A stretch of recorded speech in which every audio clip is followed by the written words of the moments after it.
priority in terms of their advice to us, and so it's a pretty important part of our work. My view is so they're going to have a peer group, review group there working beside them, but the key element here is us, and there should be some type of political reference group that works in beside the officers and just gives them constant or reasonable feedback. I would have thought, Madam Chair, that if there are a couple of volunteers around this table, like Councillor Chris and Councillor Denise, and a couple of volunteers that we can volunteer out of the local board leadership, Shale and Kay came to mind, it would be a good idea. It shouldn't be overly demanding, but we do need this clear and consistent engagement. Now, that doesn't mean that that's who I think should be, but it'd be great if we had a couple of volunteers from around the table who were interested enough in this type of reporting that they would actually enjoy the opportunity of having some degree of regular engagement with the officers, just give them some feedback on the quality of the reports and the substance of it. Good work. Thank you. Councillor Casey. I'd love to be one of those volunteers. There you go. 21 years of reading reports, just 3 comments to make on your presentation, and thank you for doing this because it's critical. The first is, when I think about a good report or a good presentation, I was trying to think about what the qualities are, and the first one is plain English. Just it's got to be accessible, not just to elected members, but to the public who are reading our agendas. And also the presentation, it's the presentation skills as well. The staff member who wrote the report should be presenting it. Please do not give it to AN other, because they won't know the answers to the questions that we would ask. And my other thing is just local government speak is endemic in this organisation, and we need to kind of get around that. We all know what we're talking about, and nobody else does, and that's not good. And the other thing you mentioned, Māori impact and local impact. One of the things that bothers me is social impact of things, which is different again. It's not geographically based, it's just what happens as a result of this to certain impoverished communities. And I had one other comment to make, and it was... Can you come back to me? There's one other thing, I didn't write it down.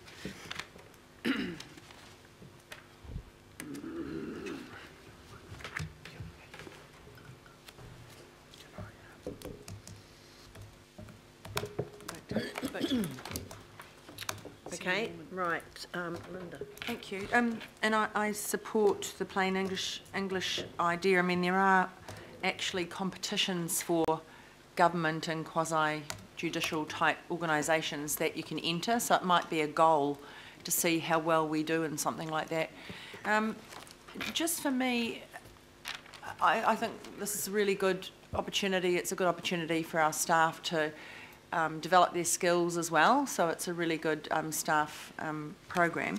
One of the things that I have, and I'm not sure if this was able to be flushed out in the survey, but what I come across is often, because we've got different roles and we've got a funny structure where local boards have their decisions to make, and well and good, and that's how it's set up, and we have our decisions to make, but we have a skewed kind of reporting process where pretty much everything goes to the local boards, but it doesn't come the other way.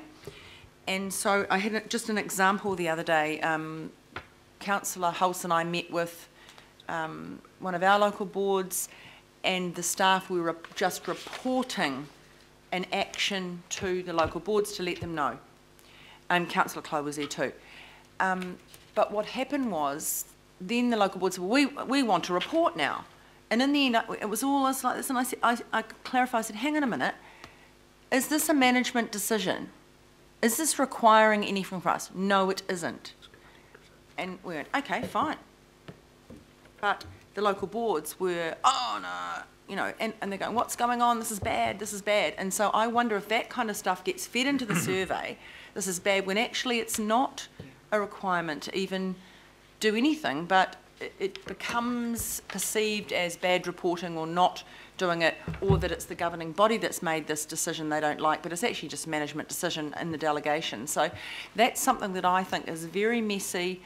It's not messy in what you're doing, it's the perceptions, and that needs to be really clarified with whoever Yeah, because this is happening over and over. We're getting blamed for decisions, but they're just management decisions, and I think it needs to be really clear that, you know, when staff are doing the kind of feeling they're doing the right thing by saying we're letting you know that this is happening, but then they're getting the flack when it was their right to make the decision, and then they're being asked for other reports, which they're not within the, elected people are not within their rights to ask at that point in time. So I do think this somehow can skew this, so I don't know what you have to say to that. I guess I would just confirm that that did seem to come through the elected member survey, and I've definitely heard a lot of discussion about that, and I think there probably are going to be a lot of gains to be made when we look through the commissioning initiatives with local boards, clarification about what their priorities are and what their decisions are. Yeah, because I would hate to think now it just becomes more stuff ends up coming back to us. We, you know, we've tasked the Chief Executive with less meetings, less reports, get on with the delegations, and then if this now results in now we want more reports and every management decision has to have a report, I think that would be a backward step and quite expensive. Absolutely. Absolutely. Can I just also respond to that? Part of, and a number of you as chairs have over the last 5 years developed work programs for your year, for your committee. Part of the idea in response to your decision making earlier this year to have formalised work programs is to be clear about within the committee's delegations or responsibility where the key decision making pieces of work are, and that be the focus, and that as a committee, depending on how things play out, there will always be unexpected things, but if a piece of work comes from a discussion, then as part of that discussion, it's what does this mean in terms of the other priorities we've identified for the next 12 months? Does this mean that something needs to move or change to be able to accommodate this, so that we're having an informed conversation rather than just a purely reactive conversation? Yeah. Great. Thank you. Good. Councillor Casey, you've remembered I remembered what the you point I forgot. wanted to make, and that was, and sometimes I get frustrated when the report doesn't contain any negative factors that might be, you know, you've got a recommendation and you want to sell it, but you forget that there might be a downside to that, and sometimes that's glossed over.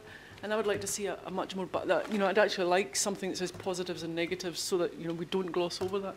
And my only other thing was, I was thinking about the really good presentations in recent months, and I have to say that Alfie Philippila's committee, the Unitary Plan Committee, the lineup of staff there who are subject experts is extraordinary. And I just love it when people can answer my questions. You know, I mean, that's all we do all day. We read reports and ask questions, and if you've got somebody who can answer them from a kind of experienced and knowledgeable position, that's immense in my estimation. And that happens in the Unitary Plan Committee, and I also love the biosecurity presentations. Again, I always get the feeling that they actually know what they're talking about. Why can't I say that for every single presentation? That should be the aim. So. Thank you. Councillor Clow. I just want to reiterate the plain English is important, and in many ways it's kind of like the sports pages of a daily newspaper is really kind of as plain as it kind of gets, and let's face it, there's probably more people read that part of the paper in many ways because they're interested in sports or racing or whatever, and not too interested in other things. So I think that's your common denominator. And then I must admit at Waitakere we did have an issue with overuse of acronyms at times and repetition of acronyms, whereas obviously you only need to do it once and put it in brackets and then use it. And it's pretty good, but I noticed in this finance paper there's one there today. And then just to cut down, one thing that does creep through is the overuse of capitals, you know, inappropriate use of capitals at times, which is again, just reading a daily newspaper, and you know, we're Herald, whatever we think of the Herald, it's still our major paper, and that really sets the standards for, in many ways, written English in the country, where our papers do, our main papers do. So, and you don't see an overuse or inappropriate use of capitals at all. It may be correct, but it's in. So can I just say one thing in response to Councillor Clow and Councillor Casey? One of the things that's very important to this program is that it was previously known as the Quality Policy Advice Program, and it's now simply known as the quality advice program. And the reason for that is, as Tanya pointed out, there are people across the organisation that have an interface with elected members and decision makers. Some of them predominantly are customer facing, or they are working in a park space or a technical space, and they're not used to providing advice in this context. And what we want to do is to ensure that our people are as prepared as they can be to have conversations with elected members, be able to answer questions, give the options that you need. And in part, we are asking people to do that when they may not have had any experience in this kind of forum. And we're wanting to ensure that whether you're talking to a park ranger or you're talking to a strategist or an economist, you will have an equal level of capability. So that's our goal. Thank you. Councillor Holtz. Thank you, Madam Chair. Sorry, I wasn't going to speak, but just one very quick thing. For me, it's the interlinking between all of the bits of council so that we don't have a report that pops up and you think, hey, hang on a minute, last month we just talked about the, I don't know, whatever it is. Why on earth have we got a report now sort of dealing with it again, or B, kind of coming to a different conclusion? We are getting an awful lot better at drawing ourselves together, but I would advocate most strongly, and I know our ELT are incredibly busy, but there's some, you know, a strengthening of that cross-council, looking at reporting linkages. I think we could do better, and particularly then into the CCOs, so we're not getting, we're not talking past each other. Good point. Councillor Watson. Yeah, no, just in the matter of presentation, just to sort of express a little bit of sympathy for staff who often turn up. They put a lot of work into reports, and it's not always clear whether they're going to get the opportunity to give a little 5-minute summary and speak to something, or whether they're going to be shut down or moved on to the next thing. So I always feel a little bit uncomfortable when people aren't actually allowed to give that view of a report that they've written and put a lot of time in.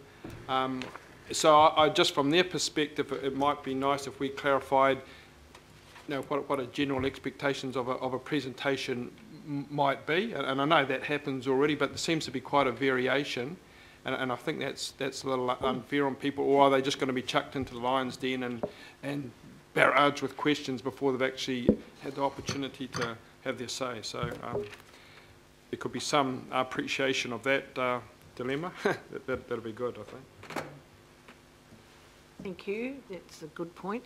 I do think sometimes staff in like our last item probably sometimes wonder what they're facing when they come to the council chamber, and some of them probably don't like coming to the chamber.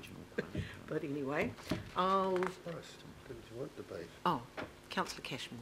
Yeah, thank you, Madam Chair. Just very briefly, team, is, you know, when it comes down to the decision making that's based around from the reports, you know, the consequences and the contingencies around that, because they're often very real, and the interdependencies, there's often more than one lever that we're playing with, and a reminder of where this decision fits in that matrix of decision makers, whether it's in the LTP or CRL or whatever, this where it fits in the process.